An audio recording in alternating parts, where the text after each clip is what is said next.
Without further ado, here he is. All right.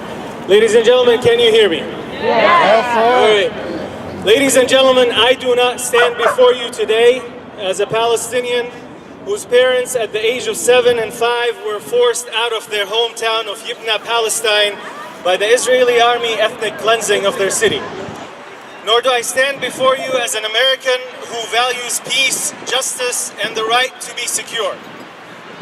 I do not stand before you as a Jew who reads in the Hebrew Bible, "He has told you, O man, what is good, and what does the Lord require of you but to do justice, to love kindness, and to walk humbly with your God."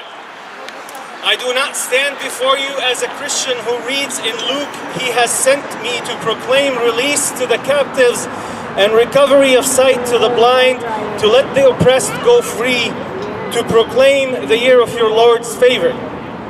Nor do I stand before you as a Muslim who reads in the Quran, "O you who believed, enter into peacefulness wholeheartedly and follow not the steps of Satan, for he is to you an avowed enemy." I stand before you today as a father. I stand before you today as a neighbor. I stand before you today as a peace lover and a justice seeker.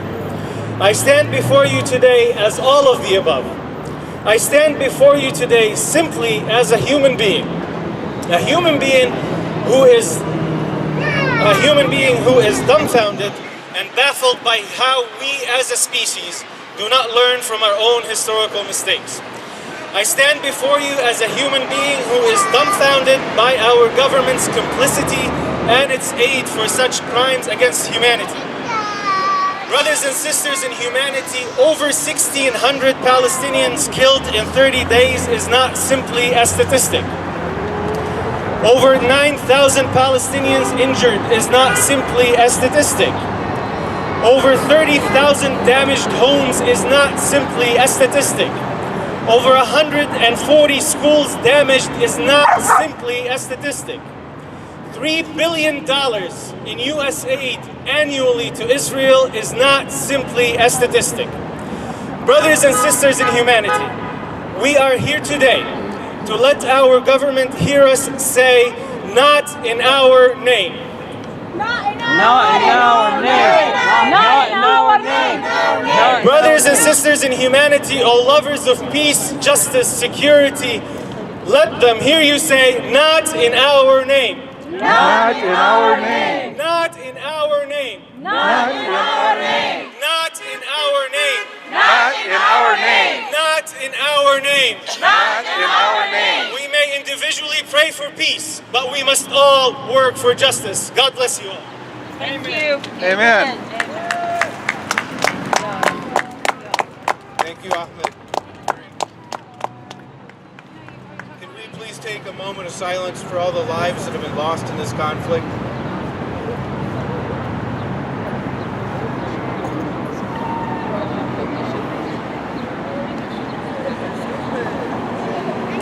Thank you.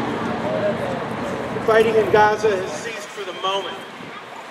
With a fragile ceasefire in place, it could fall apart at any minute. What we want is a solution to the problems that recognize all the parties to the conflict and their legitimate grievances. You're here today as witnesses for peace who are shocked and horrified by Israel's war on innocent civilians. The world's fourth largest military power has attacked a population that has no army, no air force, no navy. Over 14,000 innocent civilians have died and more than 10,000 have been seriously injured. Many of these are children. Tens of thousands have been driven from their homes, which have been destroyed by bombs. All of Gaza's 1.8 million are traumatized. For what? I want to disabuse the notion that Israel is acting in self-defense. The scenes from Gaza are indescribable.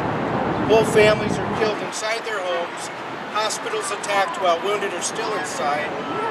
Those trying to flee have nowhere to go due to Egypt and Israel's long-standing closure of Gaza's borders.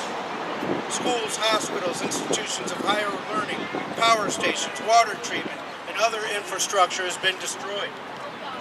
How is this self-defense? Collective punishment and targeting of civilians are prohibited under international law. Further, the U.S. Leahy law bars the U.S. from funding foreign military units and individuals where there is credible evidence that they took part in gross violations of human rights. We say to our Congress and to our President, not in our name.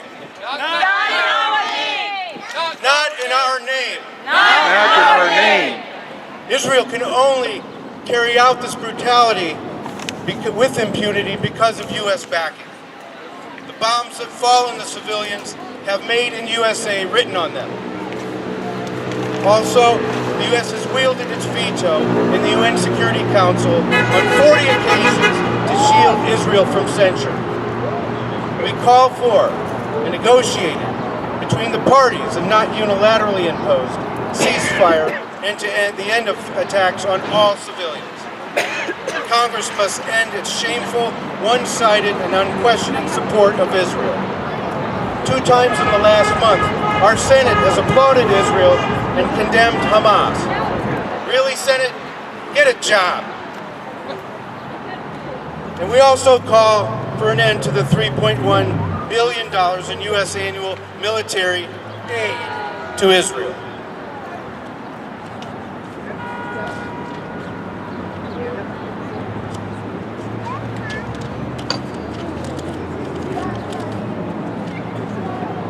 Call for an end to Israel's illegal occupation of the West Bank and its construction of settlements which have been condemned by the U.S., European Union, and the UN, and an end to Israel's 9-year blockade of Gaza. Without these, there can be no lasting peace. Please pick up a flyer with more information. If you're interested in local rallies, please see Fort Wayne for Peace on Facebook. They host these on a regular basis, and I hope there'll be more. Thank you very much. Free, free Palestine! Free, free Palestine! Free, free Palestine! Free, free Palestine! 1, 2, 3, 4, stop the killing, stop the war! 1, 2, 3, 4, stop the killing, stop the war! 1, 2, 3, 4, stop the killing, stop the war! 1, 2, 3, 4, stop the killing, stop the war! 1, 2, 3, 4, stop the killing, stop the war! Our next speaker is a dear friend of mine, John Dreyer, who's an Indianapolis attorney who drove up all the way for this rally. John has been to the Advanced Land Warfare School. He's not here speaking on behalf of the National Guard, but here as a concerned citizen. John's also a good lawyer. Thank you, Sam. Good evening, my friends and fellow Americans. As Sam briefly mentioned, I've been in the United States Army. My position in the Army was as a Judge Advocate General, as an Army lawyer. I came off active duty in 2011. And what I want to talk to you about today is the training, some of the training that we give our troops. It's basic knowledge for anyone who's in the infantry or the artillery in the United States. We give them training so that we don't have land warfare violations. When you talk about international law when it comes to armed conflicts, what people are referring to are the Geneva and the Hague Conventions.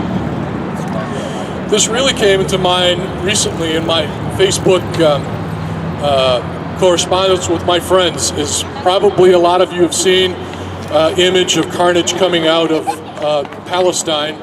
One in particular yesterday where a friend of mine messaged me on Facebook and he said, please don't send these images anymore. I got sick to my stomach. The image was of a Palestinian man holding his little child and half of the child's head had been blown off. That raises serious issues about the law of land warfare and how warfare is engaged. And please understand that I do not speak on behalf of the Department of Defense or the United States Army. These opinions are of my own, but I speak to you based on the experience that I've gained at the Judge Advocate School for the United States Army in Charlottesville, and also in training thousands of troops before they go to Afghanistan and Iraq. it was important to give our troops training so that we did not have soldiers engaged in violations.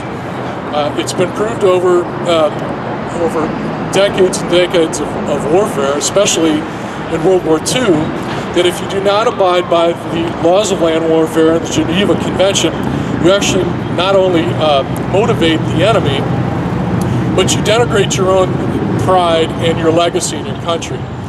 That is one of the most disturbing things, in my opinion, that I see here, is that, as Sam talked about, the millions that we furnish certain governments to use and to destroy civilian populations. Does anyone here have any military experience? What branch were you in, sir? In the Army. Okay, have you ever seen a 155 millimeter shell? Stands about this high, right? How much does it weigh? About 40 pounds, right? Would that be fair to say? Have you ever seen where it's detonated? I have. I've been involved in investigations of errant rounds that have gone off. And if you've never seen a artillery shell go off, and I'm just talking artillery, I'm not talking about munitions from jets. And, as you may or may not know, there were 5,000 sorties flown over the last month alone over Palestine. But a 155 millimeter shell has a kill radius of 100 meters. So 50 meters on one side, 50 meters on the other side will all be destroyed. It sends out very small pieces of metal that melts, and it also tears itself, and it creates itself into like arrowheads. Has everybody seen an arrowhead? You see how sharp it is, and it's little shards. But it's not a rock. It's a very, very compressed, very dense piece of metal that will blast through walls, blast through human flesh. These have been launched indiscriminately into the occupied territories, into Gaza. The Geneva Conventions were first begun in the 19th century after the wars of 1812 in Eastern Europe. Austerlitz, Waterloo, experiences like that where they saw soldiers unnecessarily suffer. And then after the First World War, the Geneva Conventions were amended to add components that made sure that armies did not unnecessarily cause suffering to civilian populations.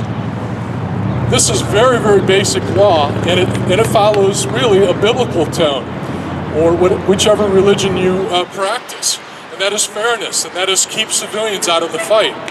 The first and most basic lesson that soldiers learn is that when you're in a military campaign, when you're at war, you only do that which is militarily necessary.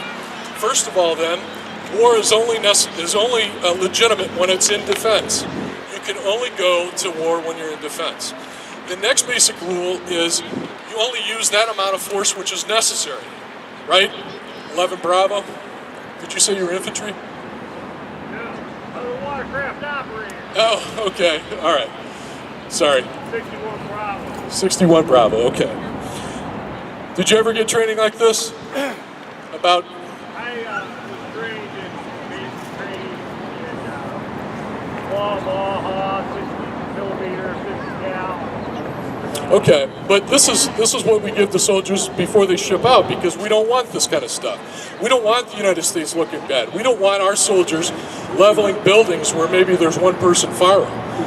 So when you decide as a military person that you have a legitimate target, it's a target that is used by the enemy, you can take it out by any means necessary. However, the limitation in that is that you cannot create collateral damage.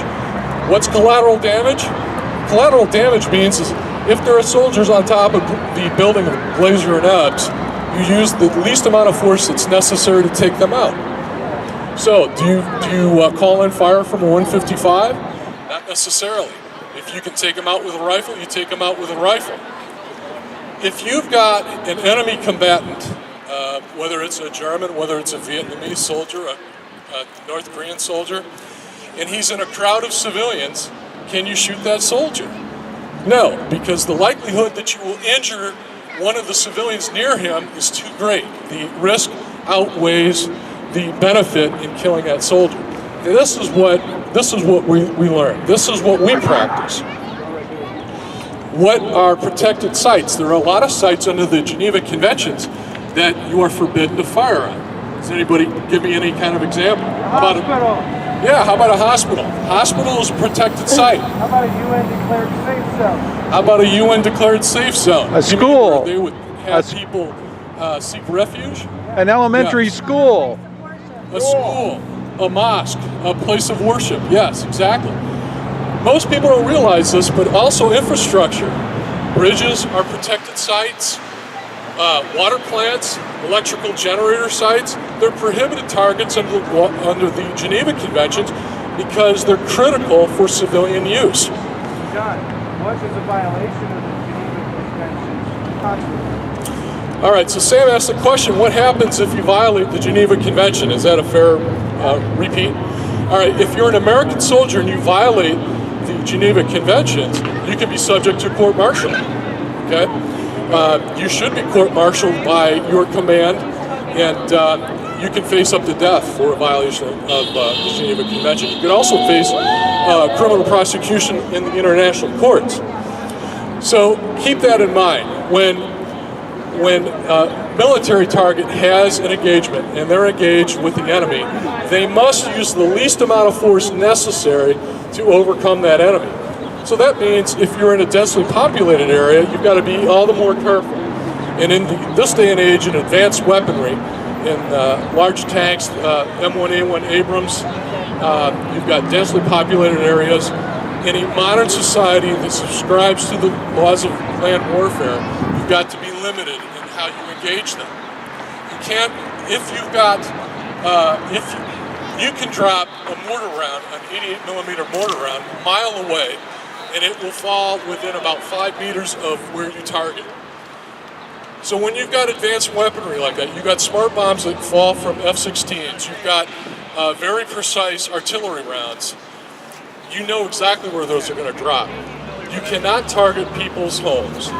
If you say that there are enemy combatants near those homes, then you take out the enemy combatants. You fly in a helicopter, they can get them on their sites, and they can take them out almost a mile away. There's absolutely no need to be dropping 155 millimeter shells in those areas.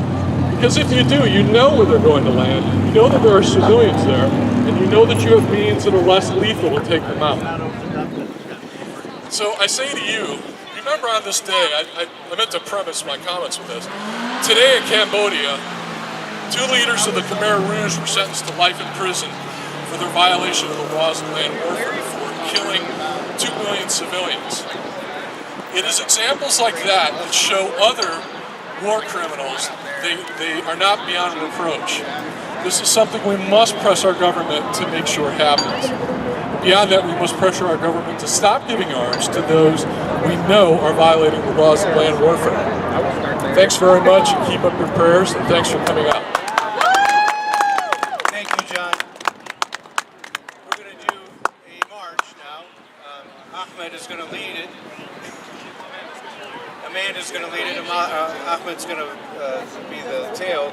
We're going to go north here and circle. We're going to circle the courthouse.